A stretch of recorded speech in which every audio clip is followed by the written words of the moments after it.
o abraço. Caiu-me agora, exatamente no dia da primavera, vindo do ar, o santo revoltado, o teu soneto, o neto. Sempre achei que as sílabas contam na musicalidade dos versos, que as palavras marcam a cadência das estrofes como os pistolões e chuvinhas do São João de Água Preta, da tua infância, marcam a noite da fogueira, enfeitando as rimas. Tudo bem. Mas poesia tem que ser lágrima vinda à luminosidade dos olhos em momento de muita emotividade e revelação. Lágrimas como notas musicais, brotando e rolando no rosto do avô, dando pausas nas valetas do tempo. Rolei um poema de lágrimas. Eu que sou um besta de emotividade, teu soneto já nos pertence. A todos nós que temos netos. Não te conheço pessoalmente, mas muito sei de ti pelas perenes pretas águas, puríssimas águas, dos teus livros. Muito obrigado por dizer-nos, a todos nós, que sobreviveremos ao sorriso do neto, dos meus netos, nossos netos. Esta vai também, meio temporã, agradecendo a carta de há muito que a mim fizeste, excessivamente generosa, quando o lançamento de Os Genros. Agora mando o 64, etc., vã tentativa de prestar magro depoimento caipira que, se nada acrescentar ao progresso e ordem, serve para demonstrar que o interior está presente com o seu pingo d'água. É que prevíamos há mais de ano, quando da escrituração do dito cujo referido 64, a presença das malufetas na fábula do presidenciável Salem, ou Salem. A impressão foi a revelia do autor que, sendo primário na arte da escrita, não seria tão porco ao ponto de deixar tantos piolhos, lêndias e carrapatos na revisão. Outro abraço, minha constante amizade. Euclides Neto.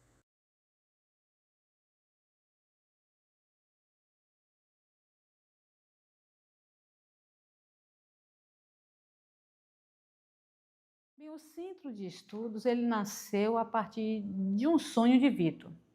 Vitor chega aqui em Piauí em 2006, assumindo a cadeira de literatura brasileira no concurso que tinha na época da UNEB. E daí ele começou a se inteirar sobre a cidade e as produções locais. Vitor também é escritor, certo? É cronista exímio, contista também. Teve contato com a obra de Euclides e com esse contato ele começou a se interessar pelas pesquisas, pelas discussões.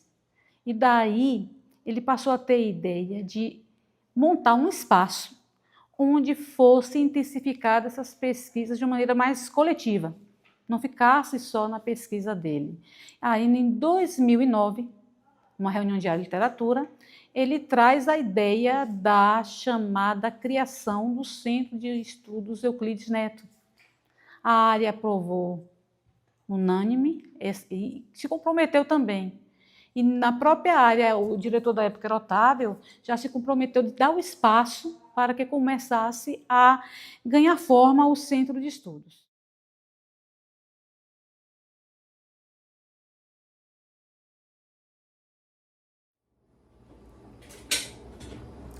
Euclides Neto é um retirante.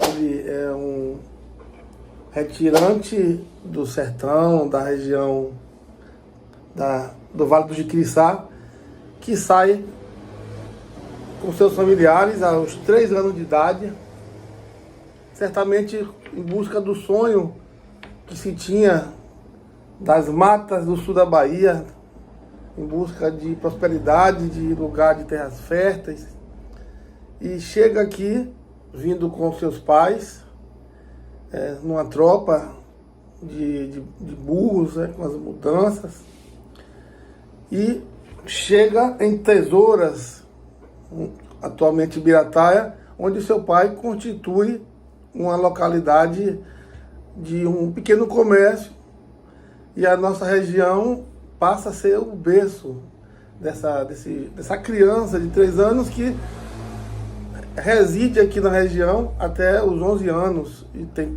contato com toda essa tradição da chamada cultura do cacau, civilização das roças do cacau.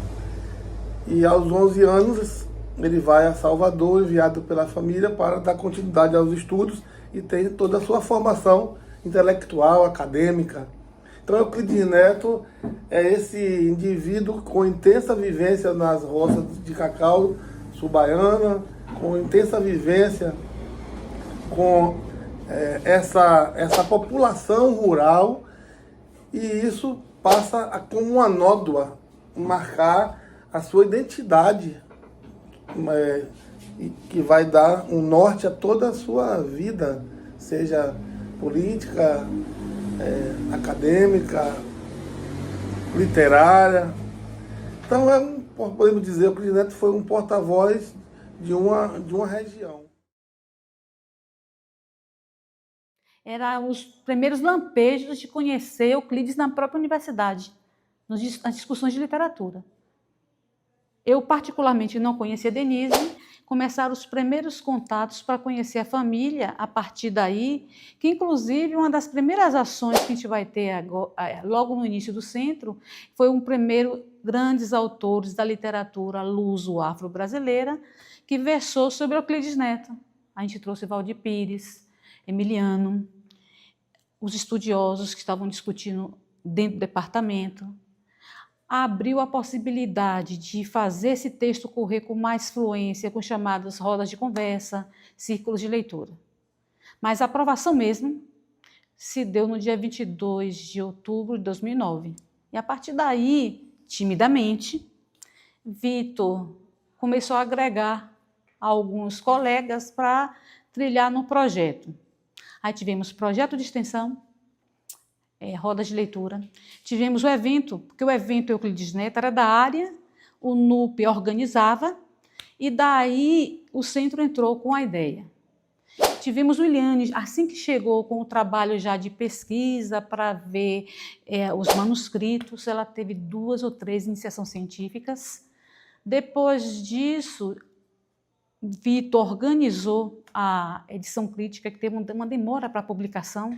Ele trabalhava bastante nisso. Juntou um grupo de professores que tinham produções.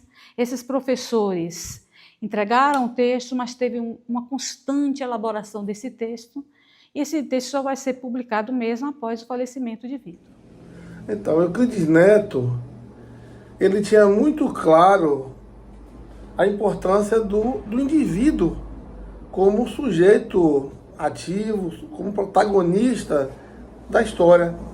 Eu acredito que isso tenha vindo através do conhecimento dele das teorias marxistas, né, que deixa muito claro do papel do indivíduo como transformador da realidade social, claro, respeitando as circunstâncias e os limites que fogem da vontade individual e são resultados também das engrenagens sociais.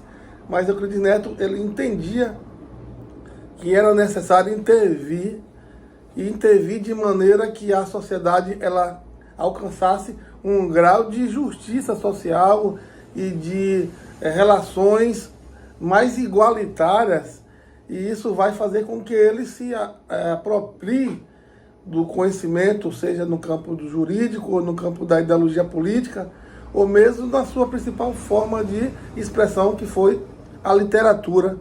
E dentro de toda a sua ação, a gente percebe essa perspectiva da necessidade de se apresentar como alguém engajado em causas, sobretudo as causas em defesa dos excluídos, miserabilizados, no caso da nossa região, os trabalhadores rurais, né?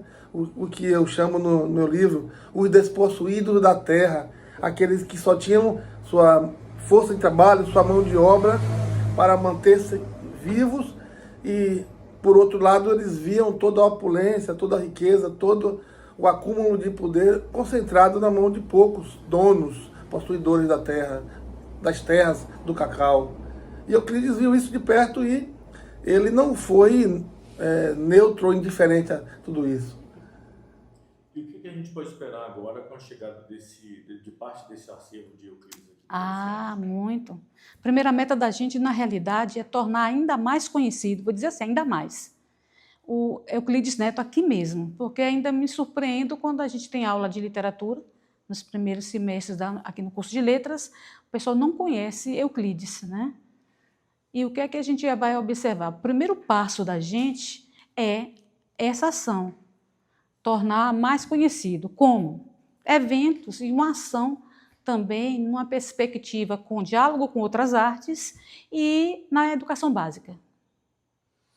E o Centro de Estudos tem plano para digitalizar e disponibilizar esse acervo para outros pesquisadores de outras regiões? Interessante que foi digamos, o último projeto que estamos em ação agora, o mais próximo agora, foi justamente o Iliane, que já vinha de iniciações científicas. Ela entrou pelo edital da ProArte, que é a catalogação das obras de digitalização, está na segunda versão, certo? Aí é que já se começou mesmo os contatos dela, Silvia Clícia, com Denise, que se fortaleceu essa ideia, mesmo já almejada lá atrás, e já começou esse processo. Uma parte do material foi entregue. Dentre esse material, acho que tem 2 livros, alguns manuscritos, e um compromisso de os outros materiais virem chegando aos poucos. E agora essa intimidade maior de identificar os manuscritos deles, ver como é que ele escreve, a maneira, os vícios que ele tem, né? Porque ele tem umas manias de escrever. E isso que eu achei interessante, porque assim, a gente pega a obra dele e lê, mas não sabe como é que ele montou. Como Trilhas da Reforma Agrária mesmo, são relatos e que não foi, e na obra, no manuscrito, não está sequenciado. Então a gente tem que ir identificando um a um, com uma trabalheira muito grande para identificar isso. Eu acho que o que mais deu trabalho foi Trilhas da Reforma Agrária, porque a gente não tá na sequência, diferente dos livros de romance, que está na sequência e tudo, a gente consegue identificar logo. O mais fácil de identificar foi o 64, com um prefeito, a Revolução e os Jumentos, porque estavam tudo identificadinho, o caderno identificado e tudo, foi mais fácil. Mas agora mesmo tem alguns cadernos que só são de anotações. Provavelmente são textos que foram publicados nos jornais e que não estão nos livros. Aqui, por isso que a gente fica assim com todos os livros em cima da mesa, porque se aparecer alguma coisa que tem no livro, provavelmente ou é um conto que está dentro de um livro de conto, ou é uma coisa que não foi publicada em livro e sim em jornais. Essas fontes, o que a gente chama para a história fontes primárias, são essenciais para que a gente tenha acesso à produção intelectual em seu nascedor, em sua fonte. Ou seja, é um material que não tem uma interferência de terceiros, ou uma interpretação, ou uma reinterpretação. É um material bruto, né? Uma matéria-prima bruta que o escritor, o intelectual, produz no calor do momento, né? Do seu momento histórico. Então essas fontes são importantes demais.